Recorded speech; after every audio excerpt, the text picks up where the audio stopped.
Dear students of class 7, welcome to Al Hidayah Public School online classes. I am your SST teacher. मैं आपको civics पढ़ा रही हूँ. Lesson number है आपका 13 बुक में SST में, और लेसन का नाम है आपका equality in Indian democracy. Indian democracy में इक्वेलिटी यानी कि बराबरी. मैंने आपको इसके पहले वाले लेक्चर में किस तरह की इक्वेलिटी है इंडियन डेमोक्रेसी में वो बताया था, एक इंट्रो दिया था. इसको अब यहाँ पर डिटेल में देखते हैं. इंडियन डेमोक्रेसी यानी कि इंडिया में जो डेमोक्रेटिक सिस्टम है उसमें जो कॉन्स्टिट्यूशन बना हुआ है, जो संविधान है, कानून है, उसके अकॉर्डिंग यहाँ पर पहला पॉइंट हम देखते हैं क्या लिखा हुआ है. Everyone is equal in the eyes of law. कानून की नज़र में, in the eyes of law everyone is equal यानी कि हर एक इंसान बराबर है. Second point, no discrimination against religion, caste, place of birth, gender.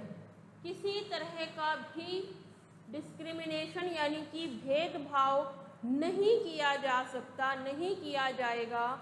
किसके अगेंस्ट? धर्म के अगेंस्ट, धर्म के आधार पर, कास्ट के आधार पर, जाति के.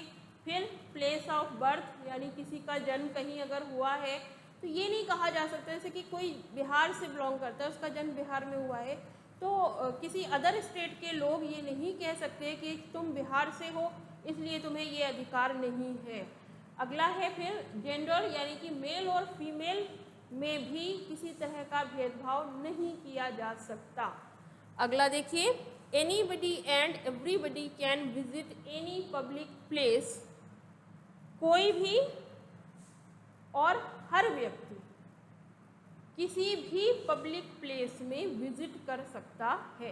पब्लिक प्लेस का मतलब होता है जैसे कि पार्क है, होटल है, इसके अलावा जो पब्लिक के लिए सर्विसेज गवर्नमेंट प्रोवाइड कराती है जैसे कि ट्रांसपोर्ट है, रेलवे है, एयरपोर्ट है.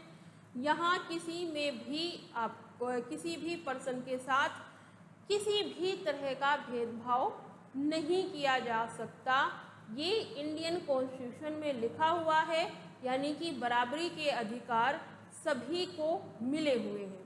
लेकिन जितनी भी सोसाइटी है पूरे वर्ल्ड की कंट्रीज़ में, अलग अलग देशों में, उन सभी देशों में चाहे वो डेमोक्रेटिक हो या फिर मोनार्क या फिर डिक्टेटरशिप वाला सिस्टम हो गवर्नमेंट का, हर जगह भेदभाव होता है. भले ही वो वेस्टर्न कंट्रीज़ हों या फिर एशियन कंट्रीज़ हों. वेस्टर्न कंट्रीज़ बहुत मॉडर्न मानी जाती हैं बट वहाँ भी डिस्क्रिमिनेशन होता रहा है और अभी भी होता है. तो भेदभाव ना हो. अपने इंडिया में भी कॉन्स्टिट्यूशन बनने के बाद में, लागू होने के बाद में भी कई तरह के भेदभाव होते रहे हैं. जैसे कि मेल और फीमेल के बीच में, यानी अगर कोई लेडी है तो अक्सर करके घरों में उसको एजुकेशन का प्रॉपर राइट नहीं मिलता है, इक्वल राइट नहीं मिलता है. यानी अगर उसी घर में एक भाई और एक बहन है तो भाई को तो बाहर पढ़ने भेज दिया जाएगा, लेकिन हो सकता है बहुत सारे ऐसे घर हैं जहाँ पर बहन को दूर या फिर कहीं बाहर शहर से पढ़ने ना भेजा जाए. तो ये भी एक तरह का भेदभाव है. इसी तरह से बहुत सारे ऐसे गांव और ऐसे शहर भी होते हैं छोटे मोटे जहां पर जाति के आधार पर भेदभाव किया जाता है और छुआछूत बहुत माना जाता है. तो कॉन्स्टिट्यूशन में सबको बराबरी का अधिकार मिल गया, कॉन्स्टिट्यूशन 1950 में लागू हो गया, लेकिन इसके बाद भी सोसाइटी में भेदभाव बना रहा. तो उसके लिए गवर्नमेंट ने कई सारे स्टेप्स लिए कि इस भेदभाव को, इस डिस्क्रिमिनेशन को ख़त्म किया जाए और सभी को इक्वल राइट्स दिए जाएं. तो इसमें देखिए, government has implemented equality in two ways. Government ने दो तरीके से इक्वेलिटी को इंश्योर कराया देश में. पहला तो है बाई लॉ यानी कि कानून में प्रावधान दिए हैं. लॉ में ऐसे प्रोसेस है कि जहाँ पर हम अगर कोई इनइक्वेलिटी करता हुआ पाया गया, अगर कोई डिस्क्रिमिनेशन करते हुए पाया गया तो उसके खिलाफ रिपोर्ट हो सकती है, FIR हो सकती है, उसको सज़ा हो सकती है, पनिशेबल ऑफेंस है ये. लेकिन अगर इसके बाद भी कुछ ऐसे ग्रुप्स ऑफ पीपल हैं, कुछ ऐसी सोसाइटी में लोग होते हैं हमारे बीच में जिनको, क्योंकि वो पहले से ही डिस्क्रिमिनेटेड होते हुए आए हैं, तो वो मेन स्ट्रीम में शामिल नहीं हो पाए। उनको मेन स्ट्रीम में लाने के लिए या उनके अपलिफ्टमेंट के लिए सोसाइटी में उनको भी बराबर की शिक्षा मिले, एजुकेशन मिले, बराबर की फैसिलिटीज़ मिले, इस तरह की फैसिलिटीज़ के लिए गवर्नमेंट ने कुछ स्कीम्स भी बनाई, और उसमें सबसे मेन स्कीम का जिसका नाम आता है वो है mid day meal. Mid day meal का मतलब दोपहर का खाना। दोपहर का खाना किसके लिए? बच्चों के लिए। कौन से बच्चों के लिए? जो कि स्कूल आते हैं, प्राइमरी स्कूल में, गवर्नमेंट स्कूल में या जूनियर स्कूल में, गवर्नमेंट स्कूल में आते हैं, उनके लिए दोपहर का खाना सरकार उसी स्कूल में प्रोवाइड कराती है।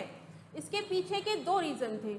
एक तो ये रीज़न कि बच्चे ज़्यादा से ज़्यादा स्कूल आएँ, जो गरीब माँ बाप हैं, उन जिनके यहाँ खाने की दिक्कत है, वो कम से कम इसी लालच में बच्चों को स्कूल भेजेंगे कि उनको दोपहर का खाना स्कूल में मिलेगा, पहली चीज़। दूसरी चीज़ ये कि जिन बच्चों के साथ भेदभाव हो रहा है, जिनको स्कूल नहीं भेजा जाता है, हाँ, मिड डे मील उन सभी बच्चों को एक साथ बिठाल करके, कोई बिना किसी भेदभाव के एक साथ बिठाल करके उनको खाना दोपहर का खिलाया जाए, ताकि उनमें एक बॉन्ड डेवलप हो, ताकि उनको लगे कि सोसाइटी में हर कोई इक्वल है, कोई छोटा बड़ा ऊंचा नीचा नहीं है।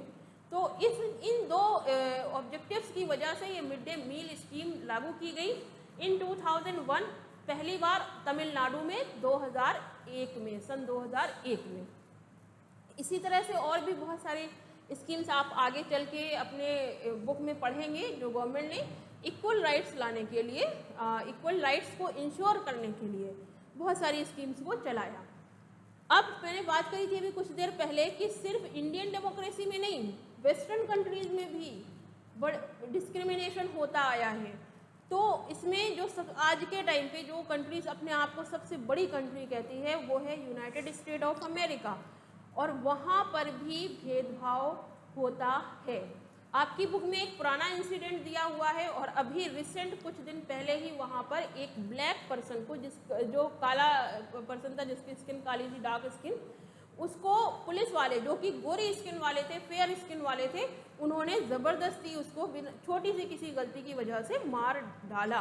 तो इसकी वजह से बहुत सारे एहतजाज हुए, यानी कि लोगों ने कैंपेनिंग करी, मूवमेंट किए, आंदोलन किए, बाहर निकल आए। अभी कोरोना के टाइम का ये इंसिडेंट है, लेकिन ये देखिए इंसिडेंट कितना रिवोल्यूशनरी इंसिडेंट था जो आपकी बुक में दिया हुआ है।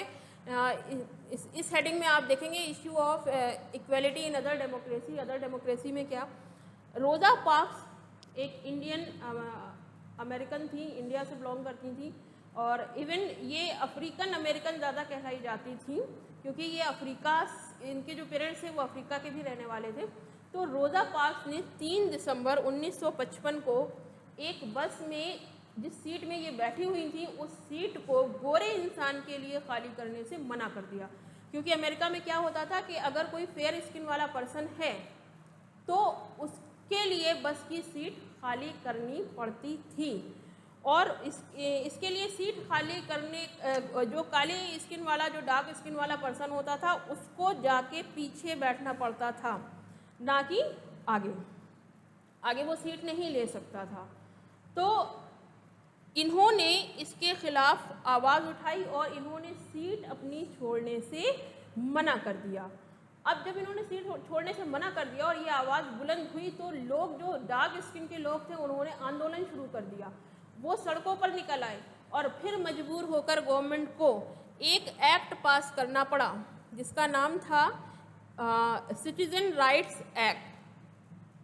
1964 में ये एक्ट आया, और इस एक्ट में इनइक्वलिटी को, यानी डिस्क्रिमिनेशन को इल्लीगल करार दिया गया। यानी कि अगर भेदभाव करेगा कोई भी इंसान किसी की स्किन के आधार पे, डार्क और फेयर स्किन की वजह से, तो ये इल्लीगल ऑफेंस होगा, और जो ऐसा भेदभाव करता हुआ पाया जाएगा उसको सज़ा दी जाएगी। तो अदर भी कंट्रीज़ हैं जो सो कॉल्ड मॉडर्न कही जाती हैं, वेस्टर्न कंट्रीज़, वहाँ पर भी डिस्क्रिमिनेशन सोसाइटी में होता है। भले ही कानून कितने भी बने हों, ज़रूरत है सोच को बदलने की, नज़रिए को बदलने की। I hope so that all of you will not do any discrimination with your friends and in the society. ये चैप्टर यहीं पर फिनिश होता है। Thank you, good bye.